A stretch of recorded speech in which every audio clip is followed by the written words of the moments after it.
Today's episode of my podcast story, we have Alain Dumonceaux, the purposeful action mentor behind the transformative podcast, The Revolutionary Man. Alain's show is dedicated to guiding men on their journey to rediscovering their life's mission through purposeful action and authentic living. With a rich background that spans from competing in the culinary Olympics to overcoming personal challenges like divorce and bankruptcy, Alan's story is one of resilience and empowerment. He inspires men to confront their uncomfortable truths and embrace their highest potential. He's here to share his inspiring journey on how he built his show from the ground up and how he's making a meaningful impact in the lives of men everywhere. Tell me your name and the name of your podcast and what it's about. Sure. The name of the podcast is called the Revolutionary Man Podcast, and it's a podcast that was created to help men discover their unique talent, really, and through really going through their own hero's journey or their hero's quest, and then ultimately helping them become better fathers, husbands, and leaders. So it's a mix of interviews as well as some of this my story of coming through the culinary Olympics and winning medals, but losing everything in my personal life. So it's a mix of interview and solo episodes. What's the name? What's your name? My name is Alain Dumonceaux. Okay. Just wanted to make sure we got that on tape. Yeah, absolutely.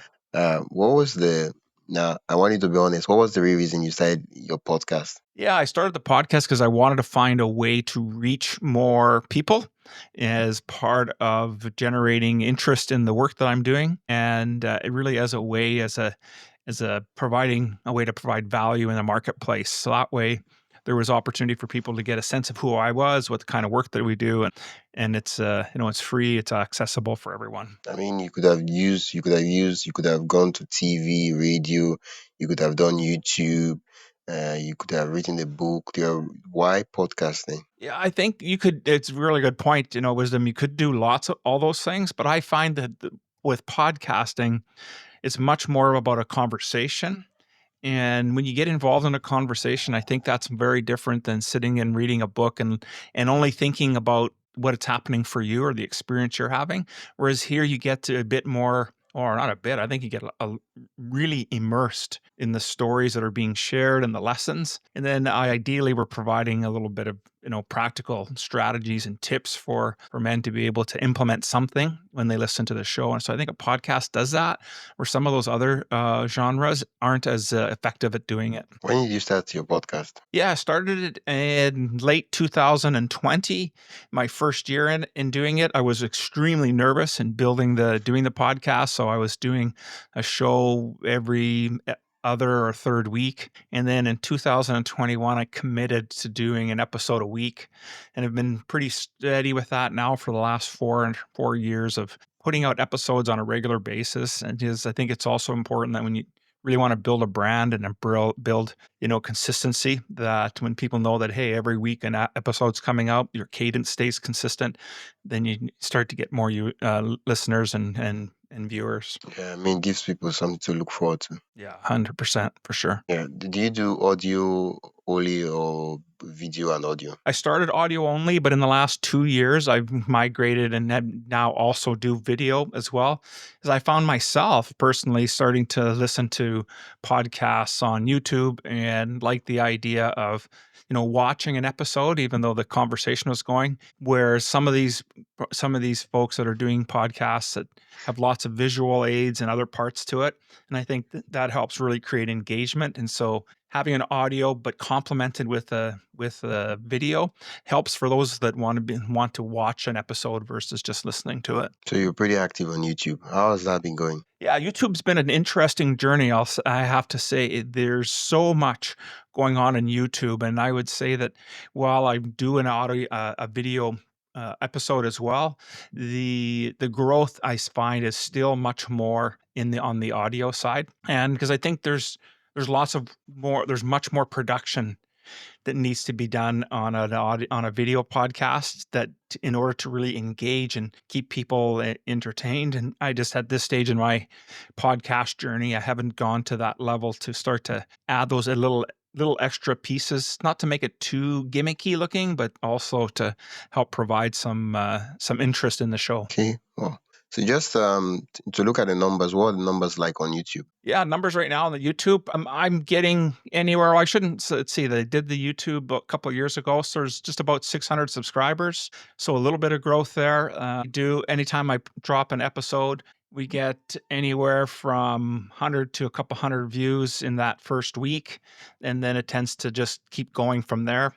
And so for what I'm doing today with it, pretty happy with the growth of it. I do use other software to help out. vidIQ has been a big help in the last year and a half, give or take, that I've been using to really help me, hone in on on a good headline for the video, providing better content within the description, just to help really drive some more traffic, and especially between that and Opus Clips, another piece of software that I use to help drive shorts and the reels, has been a big bonus. Wow, wow, wow. You mentioned that you started your podcast in 2020. So your podcast is going to about 5 years old. 5 years. That's Give five. or Is it take, five yeah. years? Yeah, give or take 5 years. For me, I want us to step back a bit. When did you first get introduced to podcasting as as a listener? As When did I start doing it? like what was your first introduction to the podcasting form of create yeah. Oh yeah, great question, Wisdom. I started listening to a couple as I was building out my men's business. I started listening to a couple of other podcasts that were really influential. One of them was called Order of Man by Ryan Mickler. Excellent podcast. He was doing 3 episodes a week. I started listening to the Dad Edge, another gentleman, Larry Hagner, was doing stuff, and I just found the format. Well, both of them, excuse me, had similar podcasts. They produced it slightly different, and so when I saw the reach and the things that they were doing, I felt that this was a great opportunity for me to dive into this. And I think for me, I learned so much by having guests on my show that sometimes I wonder, was this show just for me, or was it for my audience? Yeah. And because the topics, while we have half a dozen topics that I like to stay within to keep, again, the consistency so people know what to expect, sometimes the guests on there are just so outstanding that I come off of that going, man, I got a ton out of that episode. I really hope somebody else did. Yeah. Um, you started. You say you had your business for men before you started your podcast. Correct. How long? Like how long was How old was the business then when you started the podcast? Yeah, so the business was maybe a year old, so when I started doing men's work, I started that in 2019 as well, but earlier in 2019. And then the podcast came really in 2020. And, I don't know about you, but when I got started with it, I was very nervous the about putting out content, and I was extremely concerned about how it was going to sound and how it was going to come off. And so I focused the first about 9 to 12 months on building the platform, the business around men, to get it really clear on what it is that I wanted to talk about. And so once that was becoming clear, then it was time to, okay, now let's introduce a podcast, as I looked for a way to market the business better that would give an opportunity for people to test something out, and I could still offer something for them within the show. Yeah. So far, you've been doing this podcast. Oh, okay, okay. I do. I have. Okay, I have two questions are popping up in my head, and I'm going to take it one after the other. Sure. When you started your podcast, what was like the setup like? The setup, Yeah, yeah. yeah, it was pretty basic. I just bought the uh, middle of the road. What was it? It was Uh, can't think of the brand. It was just a middle of the road podcast mic. I didn't understand anything about a microphone, so I bought I think it was a dynamic mic. Anyways, I used to have a clock in my home office here where I do the recording, and I could hear in the editing the clock ticking. And so again, Mm, just knew you're getting started, not really yeah, understanding the type of microphone you need to buy, and I just wanted to get started. I bet you I spent $100, Canadian, buying a couple of pieces of equipment, podcast mic, boom stand to carry it on. And that was it. Then Yeah. I just went after it, right directly into the computer and started recording. And then as the first year went by, then learn a little bit more, and I got a better microphone. You'd Rode a microphone now, and I got a Rodecaster Pro Wow. audio set, the first version. So just to help me get a better quality, because I just found I was spending so much time editing on the back end to get started. And so it was basically a microphone, a stand, and I used Audacity, the free version of Audacity to produce the show. And back then, I'd do an episode, listen to the whole thing, look for 10 to 15, 20-second clips that would really highlight the show, and I'd have to copy and paste those into another file, and then build out my show in order to make something exciting out of it. And of course, today, as technology has evolved, I've got a little bit better with it. Yeah, there's opportunities I could grow the podcast, the equipment. But at this stage, the type of episodes that I'm doing, I have the equipment that I need. So you don't have to sink a fortune into your products and stuff that you need. But I think if you spend a little bit of dollars, then and get a good microphone, then you'll do much better, and a better processing. Yeah.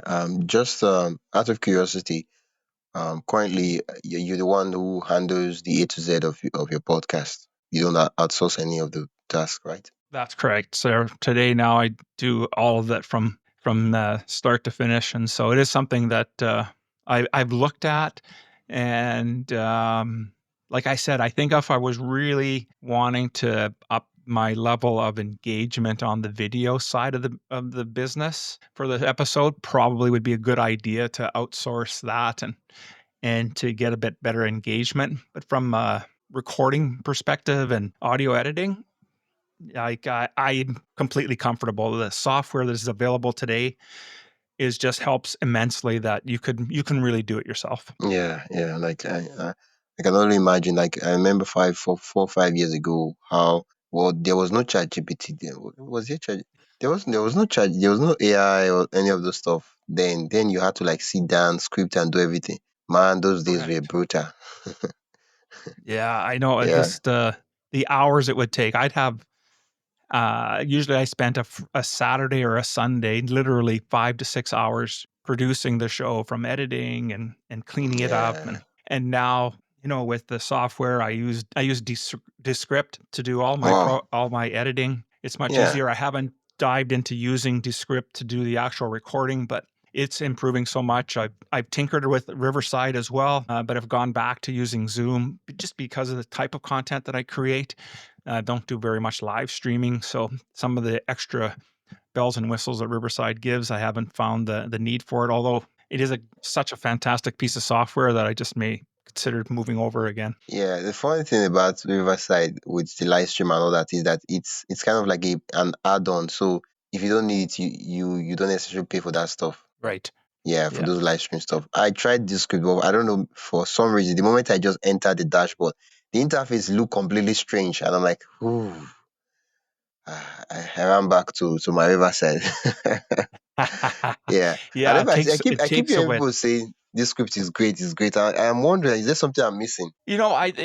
I hear exactly what you're saying, Wisdom. It took me, several months of just really knuckling down to think about figuring out how to use Descript.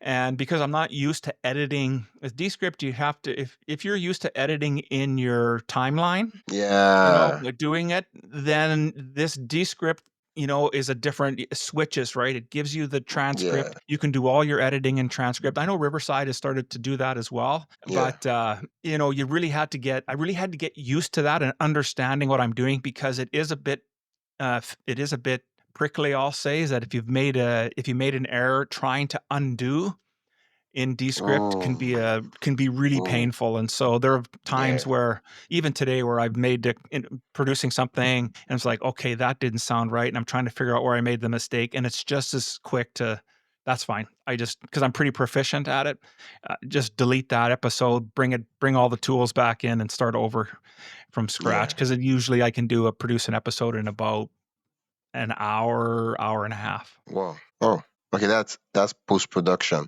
and then Yeah, let's say post the production. episode Yeah. let's say the episode, what's the average length of your episodes? Between 30 to 45 minutes. The longest ones are at an hour, but I prefer to be under that hour. I think about here in North America, most commutes, whether you're on a bus or driving, is going to be 30 minutes to 40 minutes. So if somebody could on their way in their commute pretty much finish an episode, then I think I'm in a sweet spot. If it's too much Yeah, longer, like Joe Rogan's 3 hours, well, then I might as well listen to a book. yeah, yeah. I mean, thing is, people. For me, I'm just like, no matter how small, how long you go, as much as possible, make sure that every seconds of it has value. Then Hmm. people will still listen to it. And yeah, it's just a matter of value. It's not necessarily a matter of time. It's just a question you want to ask yourself is the thing I want to say. How long would I need to say it and not become a nuisance? And you want to make sure you don't pass that point. Else, Yeah. you're wasting time. I completely agree. And at this, I can tell you in the beginning, man, the episodes would be, I think there were lots of episodes where, and that was part of the challenge in terms of editing it. And I found now, again, with Descript, with the latest updates, it can help you edit and tighten up the episodes and get rid of Yeah. some of the redundancy in it. However, I found you got to be careful when you do that because sometimes the way it's trimming, it can be Ooh. pretty it can be a pretty hard cut, right? Yeah. And I'm not crazy about that. And so depending on, especially when I've got episodes that are over 45 minutes, then it's like, okay, I got to get rid of some stuff here because it is a little bit too long. But like I Yeah. said, I'm pretty editing now using the transcript has been, been game changer for me now that I've got used to it. But boy, I got to tell you, it was a challenge in the Yeah, early days. there's a learning curve to it, and the funny thing is that when they advertise, they don't say anything like that. They're like, this is the one size that will change everything. I'm like, Yeah, it's yeah, like, I hear you. it's like I'm learning, and then I'm looking at it. I'm like, when I started learning the traditional softwares of editing, CapCut, DaVinci Resolve, it wasn't as hard as this script. This script is a bit different. Hmm.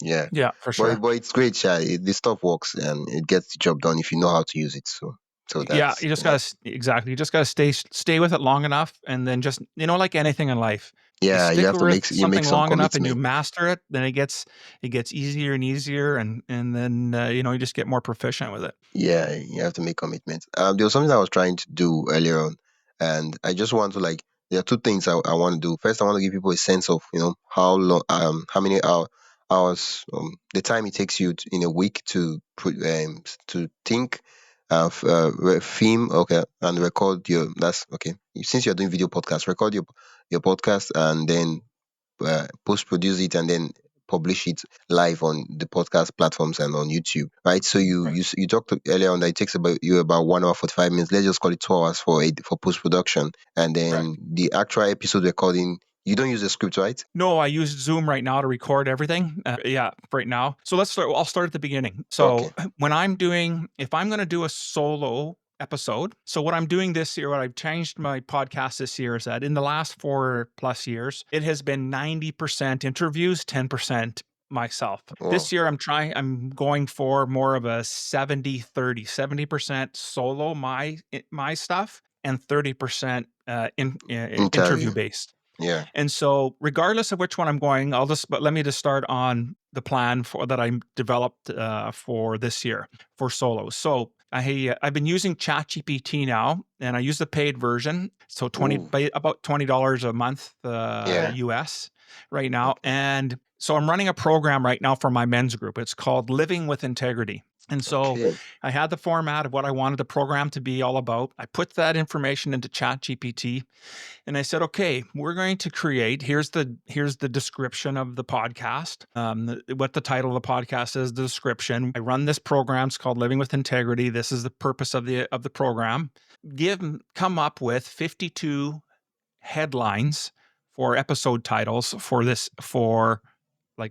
year. So boom, it spits that out for me. You got to spend some time working with chat. I've learned getting better at Yeah. writing the prompts. Then Yeah. once I got the titles set up to the way I wanted it, then I was able to take that. And then the other thing I did is I built a prompt for chat so that again would highlight who the demographic is, the title of the episode, what are the components that I need that I want for my episode. So, for example, I always have a little intro monologue. Then I have two thought provoking questions to engage the listener, and then we get into the body stuff. And then I just work with chat, and then we work out the episode show notes for speaking notes for what I want to speak to.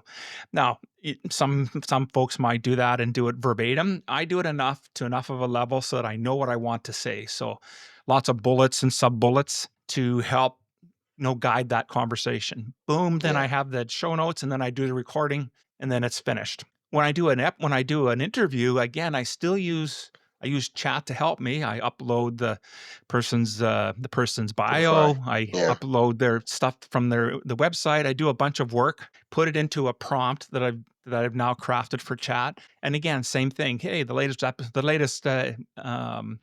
latest guest on the Revolutionary Man podcast is Wisdom. Here's his website. This is what his genre of interest is, and then boom, give me the show notes. 15 questions potential questions I could ask, and then an opening and a closing and all of that, and then it spits it out for me. And again, you still have to do some work with it to make it your own. So then I do that work, but now I have basically two scripts, one for solo, one for an interview base to help guide the show along. And so once I have that built out, then I can spend time focusing on the interview, for example, or what it is I'm going to say, instead of and even still, it'll give me 10 or 12 questions. I might ask 3 or 4 of them, maybe 5 out of there, but most of the time it's going to build on the conversation like we're doing today, build onto that. But at least I have a framework of where I want to keep the conversation tight, and I can always refer back to that during the recording again to go, okay, now it's time to start to close the show down. I've got some great value out of this episode. It's time to put it to bed. Yeah. Yeah. So just I was just running some of the maths in my head, and if I was to say that the solo episode takes you about plus or minus 5 hours to start and produce and then launch, would I be right or wrong? Yeah, that's right.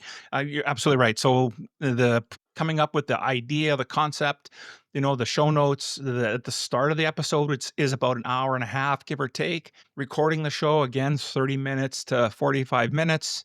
So you're Yeah. looking at 2.5 hours. Post productions an hour and a half, give or take. And in post production, that also includes, because in that, remember, I've started to utilize some AI software. So Opus Clips to give me my shorts and my reels. Plus now Opus allows me to create a calendar to push them out on all my social media channels, and so I can do that I can do that as well.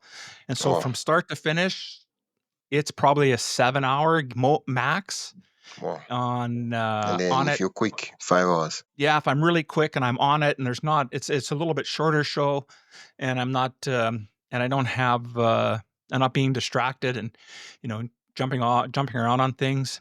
At 5 hours is the probably closer to the norm, but it can be as much as Wow. 7 if I've had to start over or had to make some really do clean up some stuff. So if you're doing one episode every week, that's about 20 to 30 hours every month you spend on your podcast. Yeah, for sure. Because I feel it's important that people know the time investments it will require. Because a lot of persons are like, oh, I want to start a podcast, and then like, okay, so how much time, money are you willing to invest? Like you could actually reduce that 5 hours to maybe 1 hour or 2 hours, but now you have to like outsource a lot of the work to other persons, and then that means you start paying money and all those things. Well, yeah, Yeah. Yeah, and I could cut it back even more if I was just doing a solo. Sorry, if I was just doing an audio, but because I'm adding some video reels and shorts and that, yeah, it's a little extra production on the end. But really, yeah, once the episode is recorded and I'm, in Descript, it's 20 minutes to half an hour now. Just to go through the piece, I listen in different key spots of the episode to make sure that the sound quality is still there. Uh, I'm a pretty fast reader now, so I can read through. Descript will also allow me to get rid of any redundant words or filler words, so I clean all that stuff up. But if it was just an audio, yes, that could be done in half the time. But because I'm adding a video component, it's a little bit more processing time, and I have to write, um, click here to go listen to watch that episode kind of stuff. So it's a little bit longer, but yeah, 30 hours, give or take, for the month. And it all depends on how, at what level do you want to stop editing? Like, I probably spent that much time in the past on my own episode, in a week, because I would edit out, and there was no AI software back then Ooh. to every I didn't say something correctly, so I would Yeah, re-record you that have one to piece and try to listen put to it back everything in. maybe 5 times. Yeah. Oh, And then wow. as I listen to podcasts and I sit there and listen to other people's conversations and going, they're just having a real conversation. And I don't believe, for me personally anymore, that it needs to be so polished that it Yeah, doesn't seem real. Like, it's okay if I stumble a couple of times or my guest is stumbling, and I think it just makes it more engaging. Now, if it's really, really bad, and I've had a couple episodes like that, then yes, then I scrap it and yeah. either start over or re-record the whole show. Yeah, for me, I'm like, if somebody's telling a story or like over dinner, like maybe in a small family reunion or something like that, I'm like, what are the parts that I would love to skip over? That's just my Yeah. personal preference. I those are the parts I removed, and the other parts I just keep it because I don't want to have this guy Nice. talking about the weather and then I'm like, dude, go get to the meat of the matter. Like, I know you like us, I know you're greeting us, I know you're coming from I don't know where you're traveling from, but dude, just cut that part out. I'm not interested. Let's start the story immediately. And that's just Yeah, my I hear personal you. preference. But yeah, as much as possible for me, I'm like, okay, what's the value I want the and it depends on the podcast, right? If you're doing maybe Yes. a joke podcast, you want if people are roasting people or maybe talking about stuff, that stuff fits in. But maybe you're doing something else. It's like, okay, what's at the end of the podcast, what do I want the listener to get? And that's what is what drives my editing to say, okay, this Yeah. is 15 seconds where I'm wasting their time. This stuff doesn't add to anything. Cut it out. Yeah. Well, and when I'm recording my episodes, if I'm recording an episode with an interviewee, I Yeah, purposefully, and I always tell them, listen, the process for my show is I do it in one take. I have an opening intro monologue. It's going to set the stage for the show, for the topic and where we're going to be in our conversation today, so that my guest knows that this is where we're going. And so yeah. then if it starts to get off of that, and we're on a bunch of other stuff, I You can get bring us back them on back track. in Yeah, bring us yeah, back into that. Because I agree with you. I think if sometimes, you listen to an episode and you're like, okay, well, where were they going with this conversation? And yeah, that's kind of what happens with Joe Rogan. But Joe's an outlier. And so, yeah, I think you gotta do what feels right for yourself and set yourself yeah. apart from what others. And if you're solid with it, with that, and you can stay consistent, then I think you have a good episode. Yeah, I mean it's all back to the drawing board because like so for a show like Joe Rogan, people don't necessarily want to hear. It's not they're there because of they just want to hear Joe Rogan talk to someone or talk with Yeah. someone, and that's why they're there, right? And so it Yes. doesn't really matter if they're talking about let's say the pyramids in Egypt or stuff like that. People will listen. But for a show like yours, people are there because they want to like become better men. Now, of course, they love you. Yeah, I'm not going to say that, but the central core purpose is why they want to improve, they want to become better men and stuff like that.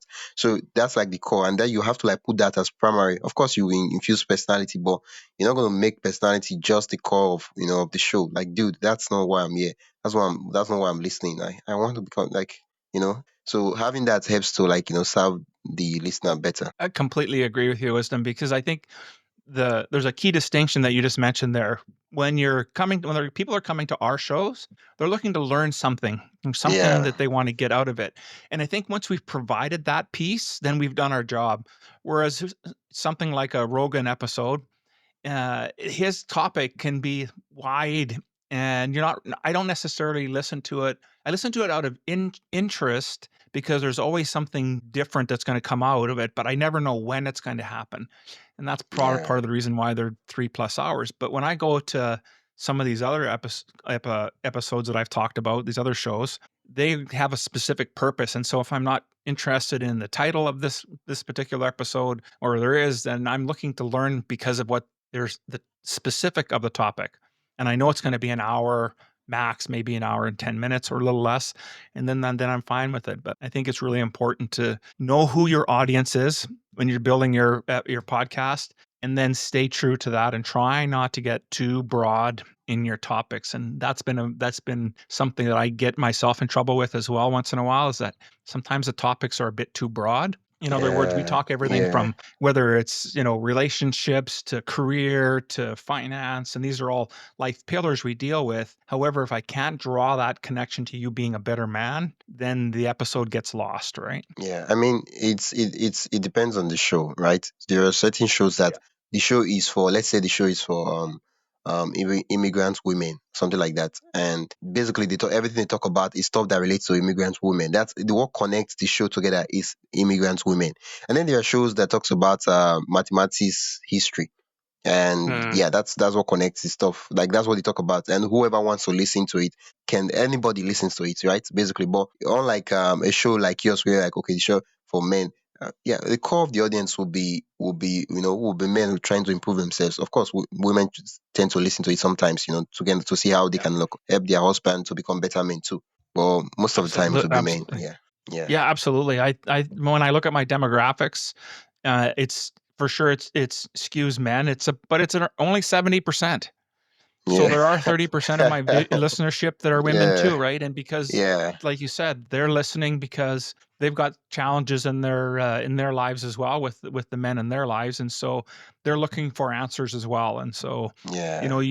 I've had women on the show, but I'm really selective on. Hey, just a quick break. If you enjoying the insights so far and want even more behind the scenes ideas, inspiration, and tools for growing your own podcast, join my email list at mypodcaststory.com/join. That is mypodcaststory.com/join.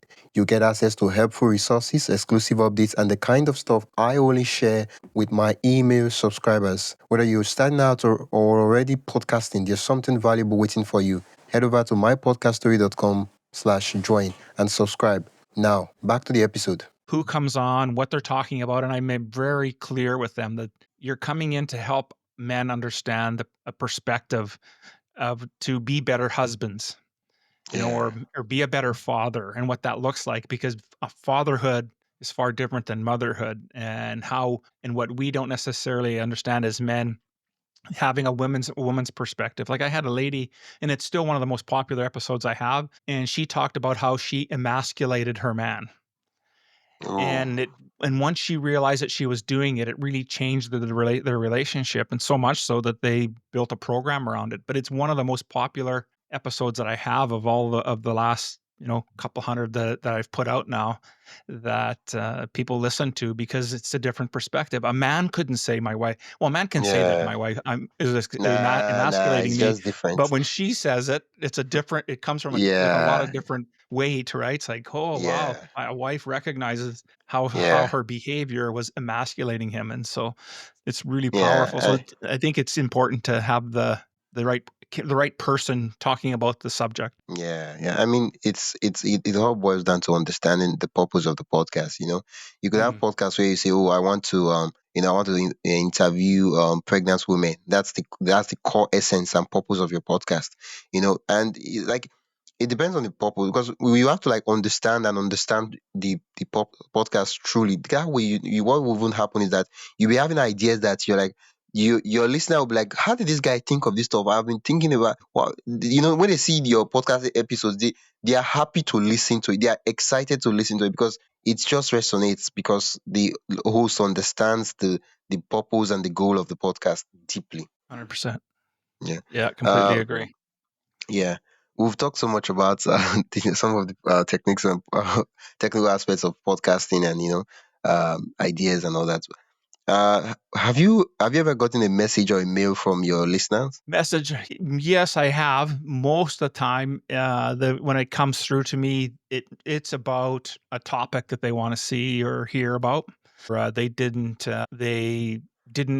wanted more information on an episode, so that's happened. And then people wanting to be guests. So usually it's one of those three things that comes through. I just actually was looking at a message today that came through about somebody who listened to the show, and he was telling his story, and wants to be a guest. And so that's usually what ends up by happening. It's actually works out really well because it lets me know if I'm on track or off track. Yeah. Have you, apart from those requests and questions, have you like ever had a mail of a guest who's like sending a message to, it could be a mail message, but you get the idea, where they, contact you and they're like, you've really, really changed my life deeply.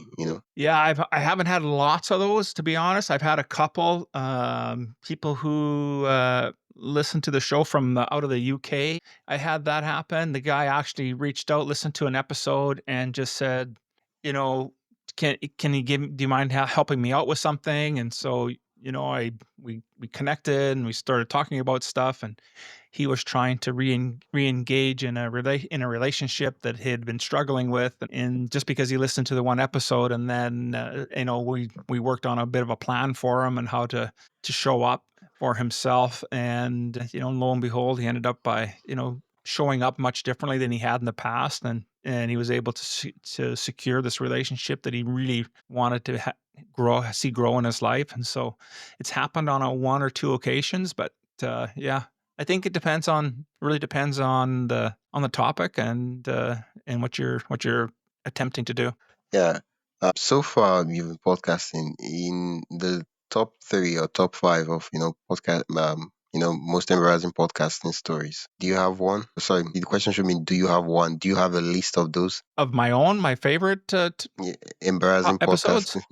No, not necessarily just episode, but things that happen to you because of the podcast, stuff like that. Yeah, yeah. You Let's have? see. Okay. Yeah, I've got to think about that. Ooh.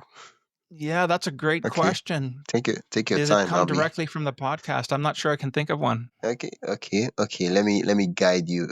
Okay. Have you had embarrassing, moments with maybe guests or stuff like that, or maybe in the process of editing your podcast? Okay. Have you ever had a situation where you recorded an episode only to realize at the end of the day that you did not press record, or the stuff wasn't even recording? It wasn't. What was that last part there, Wisdom? Yeah, I said, have you ever had a time where you recorded an episode only to realize at the end that the camera or the microphone was not recording all this while? But yeah, absolutely. It's one of the reasons why I switched off of Riverside.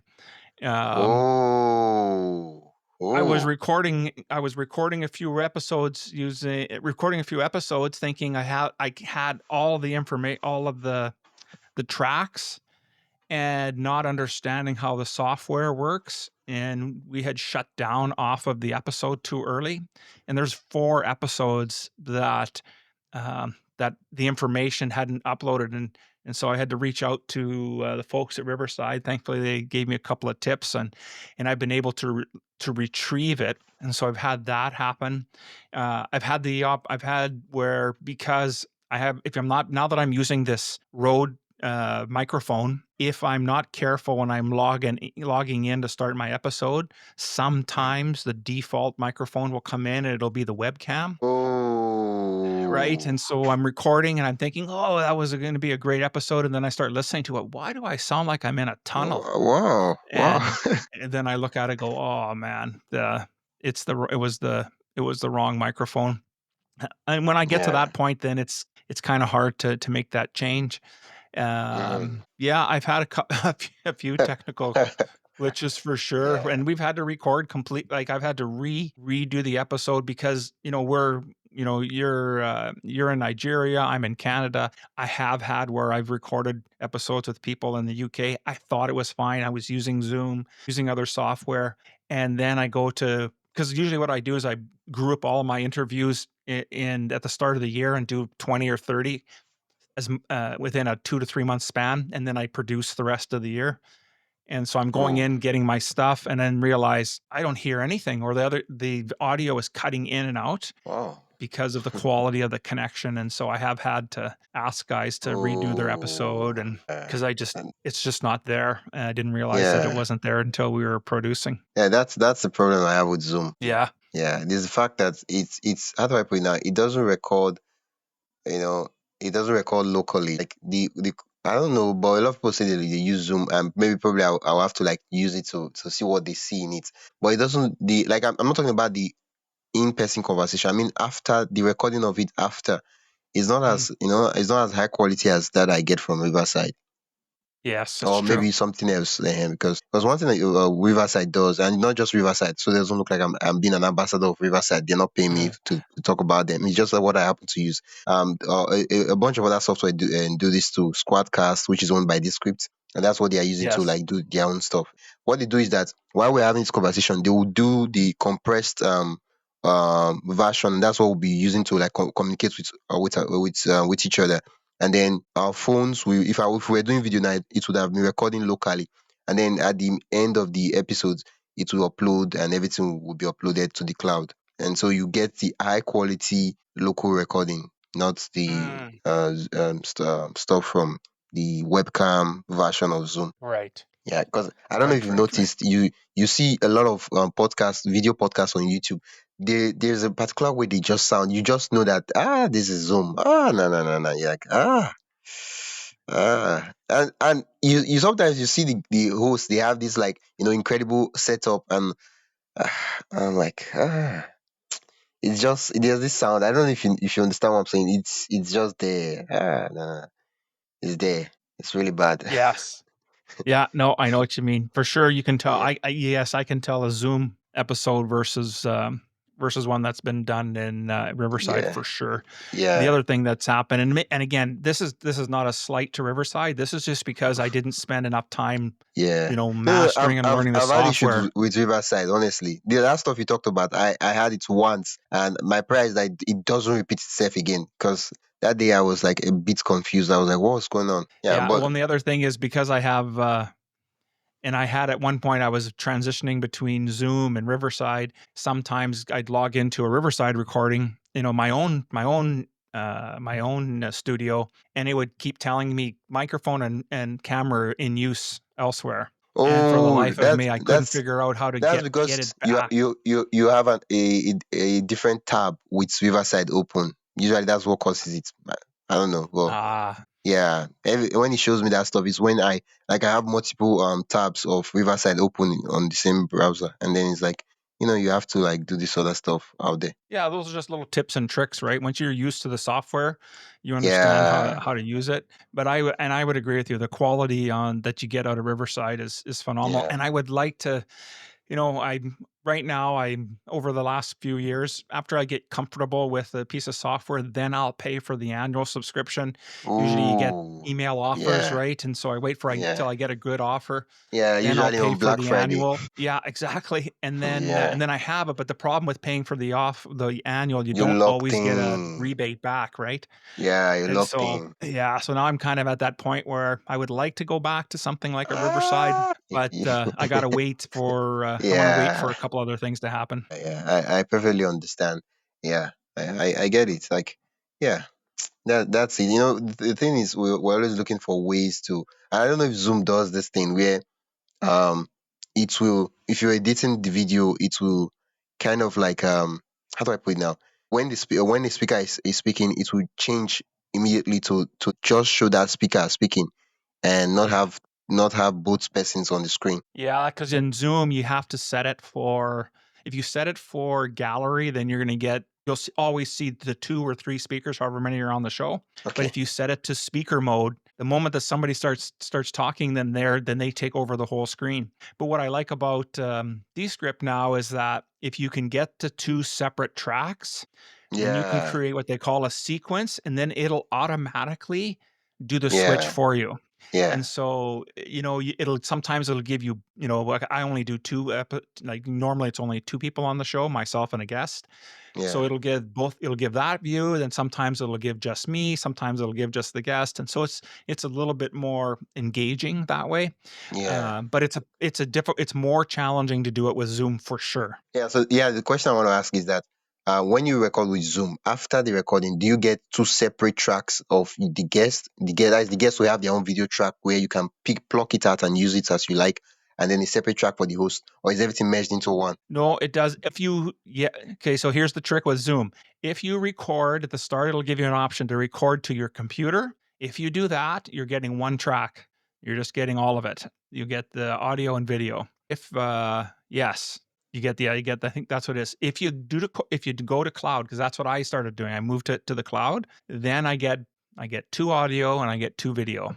So Mm. I get the guest video, I get my video, I get the guest audio, I get my audio. And so if you go to cloud, but you don't get that option with the Zoom recording it directly to your computer. So Yeah, again, it's a little yeah, problematic. Like really it's video conference software. It's not yeah. That's what it's not it's still as isn't if you're really reading my designed to mind. do this. It's as if you're reading my mind. It takes us back to the thing we are talking about, the purpose. I'm always looking at the software and asking myself, why did the creators of this software make this software? Something like Riverside, Squadcast, which, Descript has integrated into their software now. Podcast, so Zencaster and the likes of that, they were made for podcasters. But Zoom, Yes. no, that's for video conference. They might be adding other features, but, it's not really the primary stuff. No, exactly. Yeah, If you're yeah. gonna do record on Zoom, you gotta and I'm saying this out loud even to myself, I might as well just use Teams, Microsoft Teams, which is basically Skype, right? Yeah, So, that's for like, free. that's yeah, Yeah, so yeah. Yeah, honestly, like for me, one of and I'm just going to say this, and I don't know if that might be the trouble for you, is with podcasting, especially for those of us that are doing the production and everything by ourselves, is that I'm looking for ways to like reduce the number of tools I have to move in between to get a show produced. I don't know I if that makes agree. sense. Yeah, because I don't want to record in one software, then download and then upload to another software, edit in that software, and then take to like I don't want to be juggling 10 softwares. I'd just rather have two to three, and boom, the stuff is done. I'm with you, and that's why so I still get all the emails from Riverside, and I get to see that they've upgraded stuff, and so I see now that the editing it looks like editing within Riverside is much better.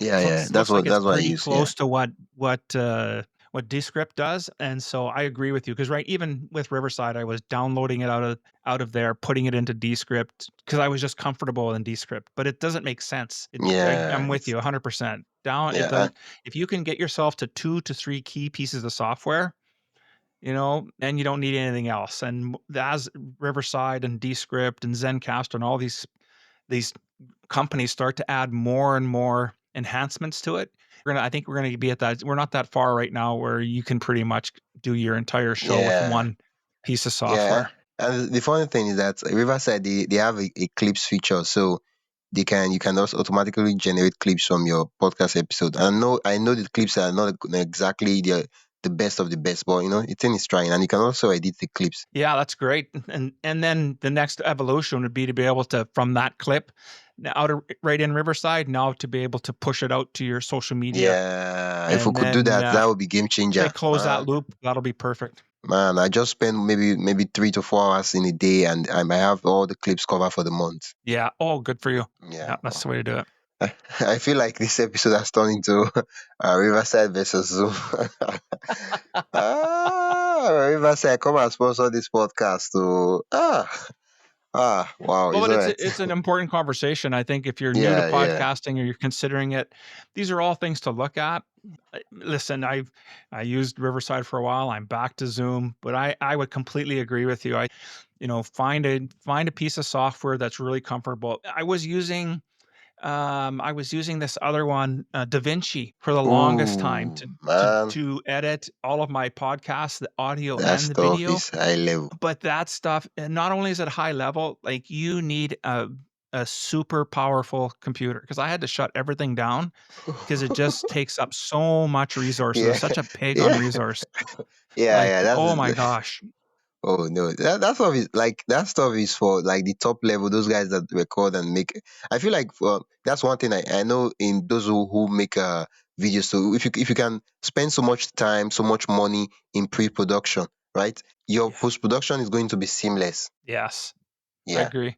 But Okay. that's when you can look at, that's why I saw once I went away from Riverside. That's when I made the transition to ultimately using Descript and I've just stuck with it for the last little while. But even Yeah. still, I'm not comfortable recording in Descript just yet. And so maybe it's something to Yeah. look at. But Is you that find your comforts and the way you go. is it Descript? I thought, because this is, Descript, they bought the podcast company, that's the Riverside competitor called Squadcast. So I That's thought right. Squadcast is still like, or did they merged it into Descript? I thought it was still independent on its own. It is independent on its Yeah. own. You use your Descript subscription to get Yeah. into Squadcast. Man, that's a no But brainer. yeah, and then they do allow you to connect your Zoom account in Descript as well, but I have found that that Oh, hasn't worked out well for me. the automation, that stuff is not really going well. Wow. Wow, because I mean, Yeah. if you could save time, and yeah, for me now, the part that I'm trying to like even invest in and really set up and put everything is the repurposing, right? Like Mm. getting the clips, getting the text, getting the social posts and all that, so that podcast is not exactly designed for discoverability. No, I Yeah, completely agree, and that's why you need to find you need to look at something else to help you to get that. And I think just building a community around that, however you want to do it, whether you're going to do Facebook groups or you're going to have a Substack channel or a Patreon channel. But the idea I used, again, I go back to, thinking about how I use my podcast from the from in terms of a funnel. It's at the top or near the top of the funnel. It's the thing to engage clients or potential clients in about the work that I do. And then there's always an offer in every episode on the product that I'm offering. And so right now I've toyed around a little bit. I use what is that software to put it out? Where am I hosting it? Buzzsprout. So I'm yeah. hosting Oh, on Buzzsprout, and of course you get an okay. opportunity to do to have promotions within it. But I Yeah, find that at this stage, I just promote my own stuff. So a program that yeah. I'm offering versus having something else come in. But if that's not your thing and you don't have a program at this stage when you're starting your podcast, then absolutely get your listenership up. And once you have enough You can listeners, migrate. Yeah. then Squadcast or not Squadcast, Buzzsprout or whoever platform will start to give you recommendations on ads. Yeah, yeah, yeah, yeah. That's like, I mean, the best thing you could basically do on a podcast to sell your own product. I completely agree. Absolutely. Like Yeah, that is the purpose of it. Again, depending on, what you're doing. If you're getting, again, we'll go back to the Joe Rogans of this world, but even, the PBD podcast, for example, like he's doing phenomenally well. Well, in YouTube, if you get around 1,000 views, you're gonna earn about $1, give or take on average. So think about the number of views you need to make to generate in order to make a living off of YouTube. You need hundreds of thousands of views. And so until that time, selling a program that you have, something that's simple, that's fairly inexpensive, it's a great way to in your funnel to have again the next step for people. So right now, most of the everything that I'm promoting now is asking everybody to go and complete this integrity challenge that I have. It's 45 questions, takes about 15 to 20 minutes to complete, but it puts them back into my ecosystem. And I think you got to understand what your podcast is about and how you're going to use it. And then yeah, and then you can build everything around that. But if you're not clear, if you just want to have a show because you want to have a show, that's great. You can do that.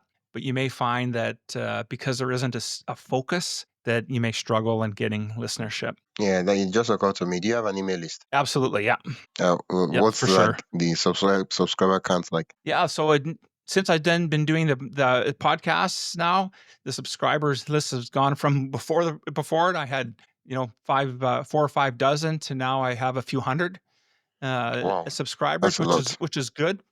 And again, Yeah, I every once in a while I change what the offer is, so it's not always depending on when they're gonna, because I don't know when someone's gonna listen to an episode, and so sometimes there's a free product that they can download or there's something else, and so I think that's has really helped as well in yeah. getting subscribers to come to your channel. But you could do it just as easily as push them to a Patreon or a Substack as well. Yeah, for me, I know a lot of persons they use their email list to promote their podcast, but for me, the way I see email list, I see it as think of it this way: you want to provide value to men, but the Mhm. medium you chose is podcasting, but the values is That's right. is is the focus. So for me, I find a way to like, how do I get them to get a snippet of the value from the podcast in the email list, like in the newsletter, without having to click or go anywhere, so that even if they just open the email and they read it, they get value. So if they want to listen more, they can listen more, but they don't have to listen to the podcast to even get value. Some persons are like, oh, I just released a brand new episode, it's fantastic, it's great,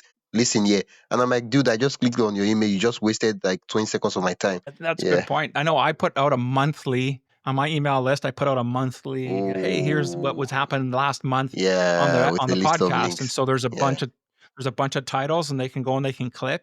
They can click it, but I Yeah. do like the idea of taking those shorts and those reels, and I wouldn't overdo it with my audience, but 1 or 2 of those in an email sequence that comes out about, "Hey, this week's episode is here, and here, have a quick listen to this." You know, it's 20 seconds or whatever. "Oh, man, that's great. I should go listen to that episode." It'll help drive viewers and, and views and listens, and that's what you need to do with your show. Yeah, yeah. I mean, but you could do some like it depends on your audience and what really works. You could do something like key takeaways, right? Where you pick Yes. two key takeaways or and the funny thing is that you can use AI to do this stuff. You can design it, prompt it, and but set it up, and then once everything's working well, what you just have to do is put in. I don't know if you heard of Cast Magic. No, I haven't. Oh, it's a new tool. What you can basically do is you can set up all the prompts and everything. So once the stuff you can even connect it automatically that once you release a podcast episode, it will generate a show notes, it will generate tweets, depending on what you want it to generate when you put in an audio episode, right? You could say, okay, I want it to generate a newsletter for me, and this is the way I want. You can basically prompt it the way you want newsletter. So every time you want to generate content, you don't have to keep prompting when you release an episode. You can just spend maybe 10 hours, 12 hours and then set everything and everything will just be working when you need to use it. So it's really Nice. fantastic to do. And yeah, Love that. wow, it's 56 minutes. Yeah. Wow. Okay. I know you started the podcast as um business wise. So I'm trying to classify I know it's a self-improvement podcast, but I'm trying to classify because the reason you started the podcast was okay, I don't know. Okay, first of all, I'm going to say this. There's nothing bad with business because most time when people hear business, they're like, ah, no, no, that's someone is trying to solve a problem. In return, they get paid. And charity work and all those other stuff, you solve a problem, but you don't get paid. So that's just the difference with the business. Business is actually charity, but it's just that in this instance, you are getting paid for it.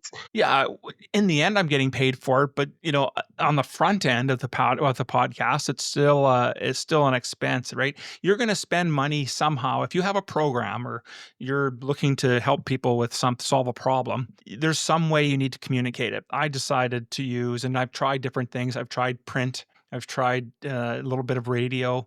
Yeah, I've tried different things. I've always come back to the podcast yeah, because I can give the most and create the most value with it. And now the focus is on getting as many ears and eyes on the show.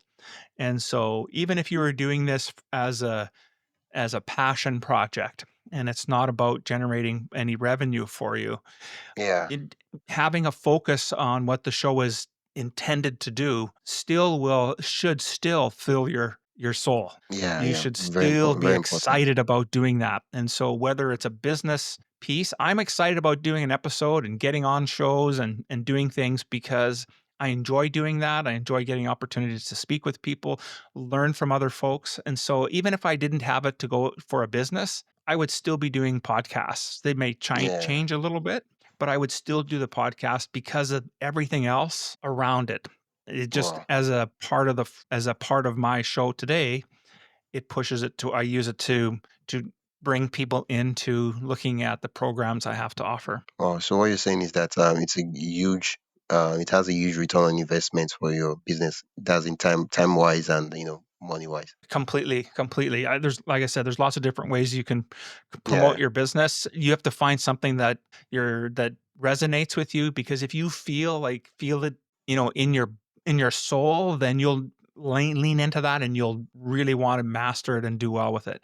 But if you're just doing it because of the sake of doing it, hey, this is how I'm going to generate business, it's probably not going to go well for you because it's not the right mindset behind it. And so do it because you love to do it. Do it because you love speaking to people or you want to learn and I'm looking at right now at I'm toying at adding another a different show to my to underneath the Revolutionary Man umbrella to speak more of from a spiritual perspective to men because I really well, find that today that we don't have this connection with God or something greater than us and in order for us to truly thrive, we need to find that. And that's going to sound very differently for men than it will be for women.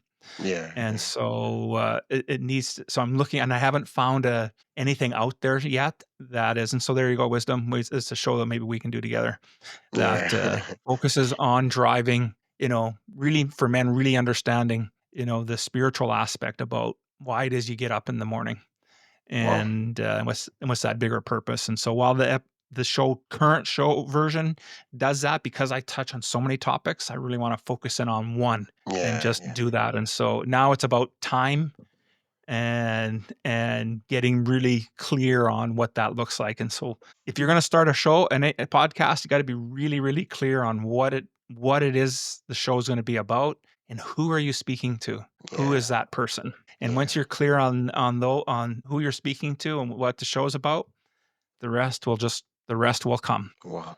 Wow. Thank you so much, Alan, for this exciting and yeah conversation. I learned, I got inspired, and I trust that my listeners learned, got inspired, and yeah, thank you so much for coming on the podcast. One more before we go. Where can people learn more about you? And I know you mentioned at the beginning the name of your podcast, but it will be fun. It will be nice. It will be good if you could repeat it. An hour has gone by since you mentioned the name, and so if so, most persons they might have even forgotten what the name was. Yeah, absolutely. So my podcast is the Revolutionary Man podcast. You can find it on all the channels, on iTunes. It's on YouTube as well. Revolutionary Man podcast. Go listen to a bunch of episodes. In the show notes, you're going to find there's opportunities for some free downloads, things for you to take down. One of the things I'm offering now is a free download on. It's called Setting the Compass. It's about being able to understand what the last 12 months of your life looked like and write yourself a personal headline, and then do the same thing for the future 12 months. What would that future 12 months look like? And of course, taking our free integrity challenge. And so go to the Revolutionary Man podcast. You'll find that and wherever you like to listen to your episodes. Yeah. Thank you so much.